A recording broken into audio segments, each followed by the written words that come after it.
Today on MuscleCar, it's an interior extravaganza. Limelight gets a cavalcade of creature comforts. Rick spends some time yanking on the headliner and seat covers. Plus, AMC gets its due with a 1970 Javelin.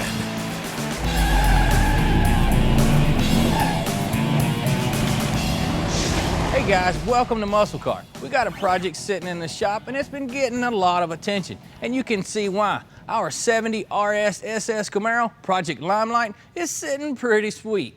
Now this is a stock style build with every performance option the 1970 had to offer, including a 375 horse big block, 12-bolt rear end, and heavy duty suspension. But it's still missing something that every car has to have, an interior.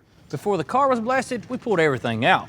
We don't plan to reuse very much of it because it's the wrong color and it's in pretty bad shape. But we did save the seats because we plan to refoam and recover them. We're also replacing the whole wiring harness because we don't trust 40-year-old wires. Plus we're adding a full set of factory type gauges, so we need a different kind of setup. But before we put in any new parts, we need to cover up all this bare metal. Many GM cars came from the factory with no coating on the inside, but we want to give Limelight every bit of protection we can. So we're breaking out the Dupli-Color. And since it'll be hidden under the carpet, it'll still look factory. Beautiful. It's hard to get excited about wiring, but it's a step that you cannot afford to neglect. It runs under and through all the interior components, so it needs to go in while the car's still gutted. But no need to panic. Just take your time, go one step at a time, and it's really not that hard. Do yourself a favor and get the steering column completely out of the way. It will make this job much easier. I left the old harness in until the last minute so the routing and hookups will be fresh on my mind when putting the new one in. There are several points that attach the main harness to the car. Start by removing the fuse block, then look for any other clips, plugs, and brackets until the whole thing comes out in one piece. This area was covered up when the car was blasted, so it needs a little attention before the new harness goes in. Clean off the rust with a wire brush, hit it with some etching primer and semi-gloss black. A new firewall insulation mat will keep the engine noise down. With the mat in place, the new harness goes in using all the same mounting points as the old one.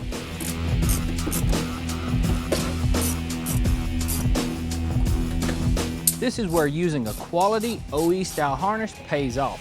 All the plugs and clips will match, so it's actually kind of hard to get it wrong. Wiring's awesome, you just got to take your time through it. It's really not all that big of a hassle or all that complex. Once the main harness is installed, you can run the body harness out back using the existing clips. Well, Tommy gets a steering column put back in and gets the last few wires run, I'm going to get some dye laid down in all these parts. Now some stuff you can order in the factory correct light saddle, which is the color that we chose for the interior. But other stuff you can only get in black, and that means you have to dye it. But before we do that, we've got to get all stuff prepped out. PPG designed a whole system just for cleaning non-metallic parts. It takes all the guesswork out of prepping everything from interior plastic parts to exterior flexible bumpers and body kits.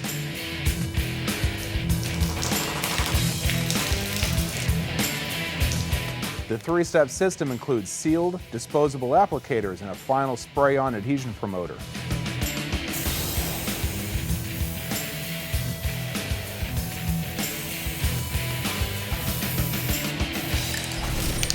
Now you can use the OEM color codes to order the dye, but if you want an exact color match, then do like we did. We sent a whole door panel over to Auto Body Color & Supply, and they mix us up a custom batch so we know it's dead on. This stuff comes straight out of the can and ready to spray, so just dump it in, and you're ready to go.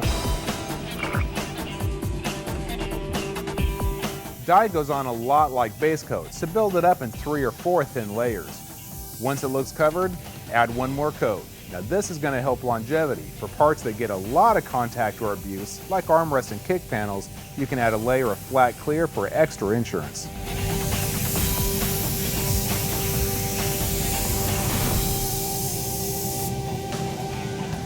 Coming up, Tommy installs a spiffy new set of gauges, and Rick makes our tired old Camaro seats super cozy and comfy. There we go. Hey guys, welcome back. Before we install that freshly dyed dash, we're going to assemble the gauge cluster. Classic Industries has all we need to swap out this basic old set with the deluxe gauges, and all we'll be reusing is a few pieces of hardware. This plastic assembly is over 40 years old, and it's obviously seen better days. Luckily, the most important pieces for us to save are the screws, since we're able to replace pretty much everything else.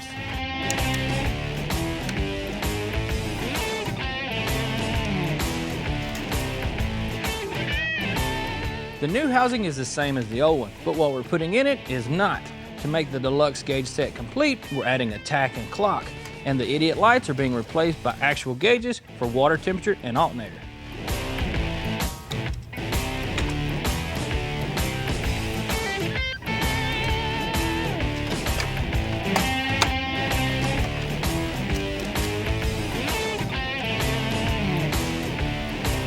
While you've got it all apart, this is a great time to change any old bulbs. These things aren't the easiest to change with the gauges in the car, so you could spend a few extra bucks on the front end and save tons of time later on. You spend a lot of time staring at the dash while you drive, so you might as well make sure it looks good. Not to mention, it's also one of the first things people see when they check out your interior.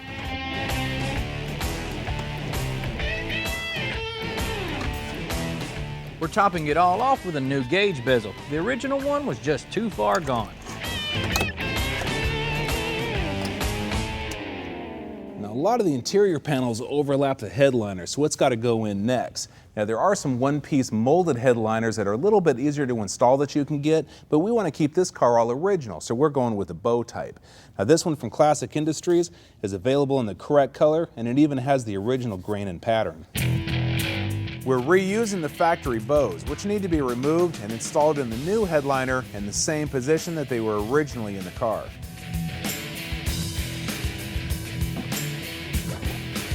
If you're reusing the original clips, beware. It doesn't take much to turn them into a pile of plastic shavings.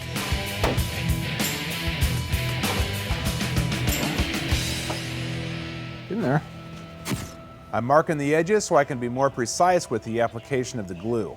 With this perforated style headliner, it can actually bleed right through those holes to the visible side. It takes about 10 or 15 minutes for the adhesive to be ready to stick.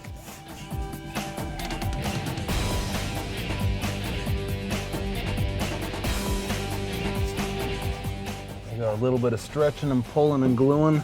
I got to come back here and trim this edge, roll it, finish gluing it in place. Pretty much there. Doesn't look too bad. Okay, now obviously there's still a few little wrinkles in it, but that'll all smooth out once it gets out in the sun and heats up. And if it bugs me too bad, I can always use a heat gun and kind of smooth it out that way too. But for now, it's pretty good.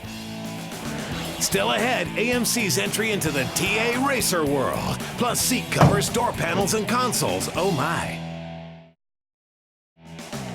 Today's flashback, a 1970 Javelin SST Donahue. Way back in '69, Mark Donahue took first place in the Trans Am Racing Series behind the wheel of a Camaro.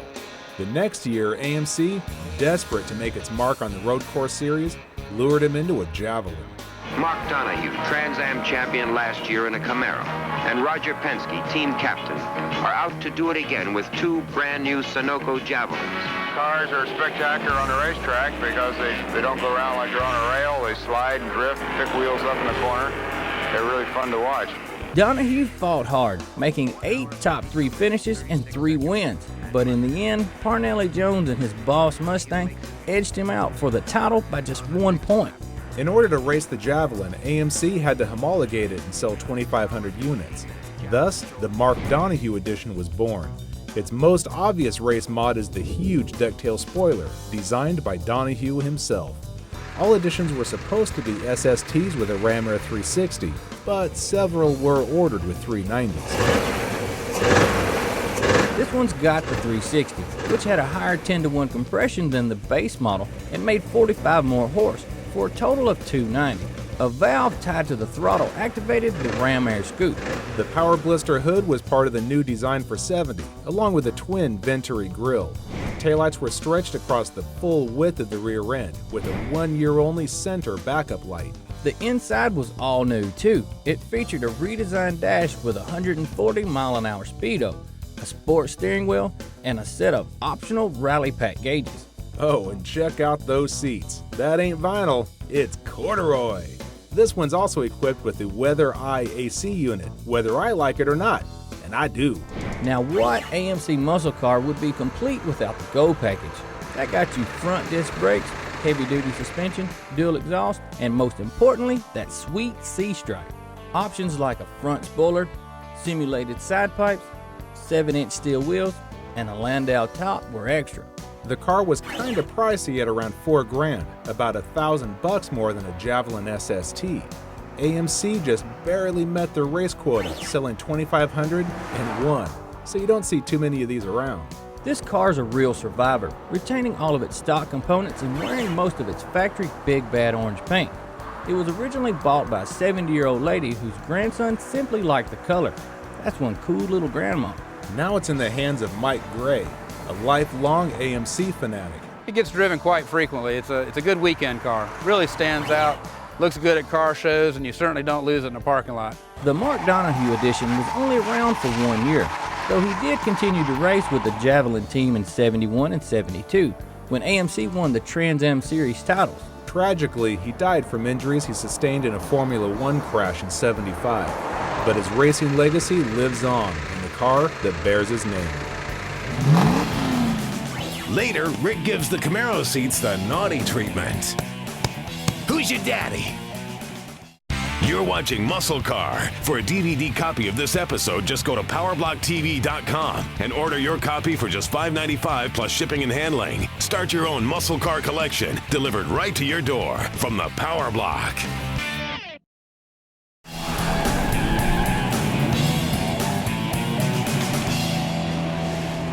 Hey guys, welcome back. While Tommy gets the back seat, carpet, and shifter installed, I'm going to tackle the front seats. I know a lot of you guys out there may think that this 80s upholstery job here is totally rad, but we need a stock type interior. The best way to do that is to recover the original frames.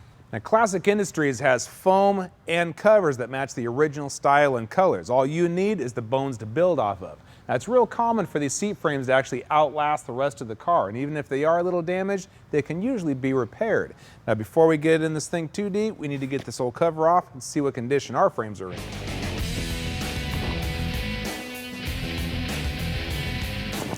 There it goes. Save all the little parts. Try not to break anything.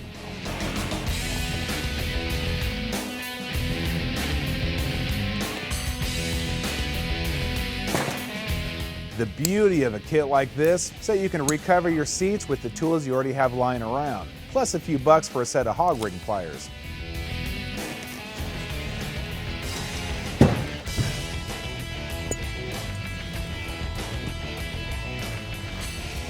At this point, you want to check for things like broken springs or cracked frames so you can repair any damage before you cover it back up.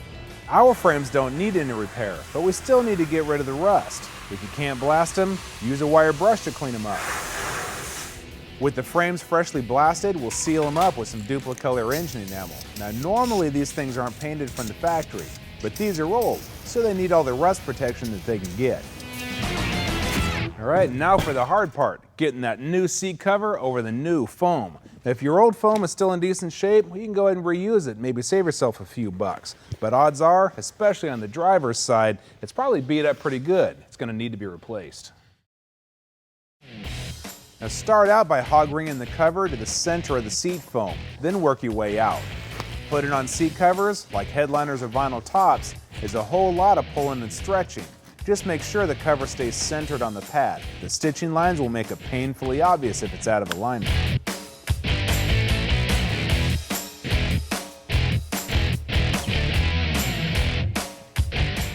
That's looking pretty good. The seat back is similar to the bottom. Stretch it, hog ring it, stretch it, hog ring it, stretch it. Yeah, you get the idea.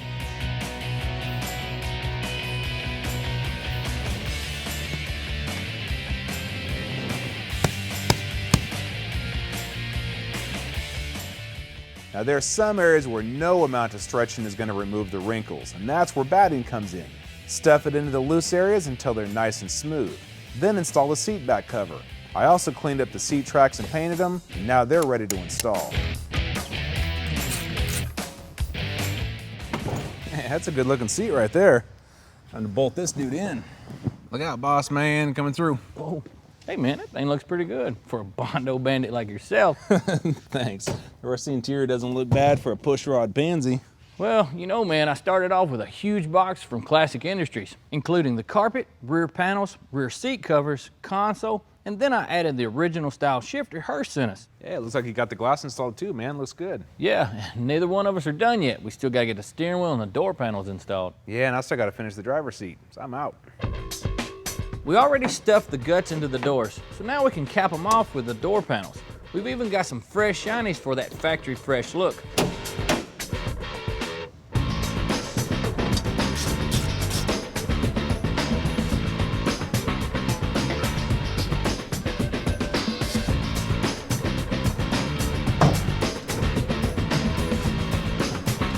And the cherry on top is a brand new steering wheel.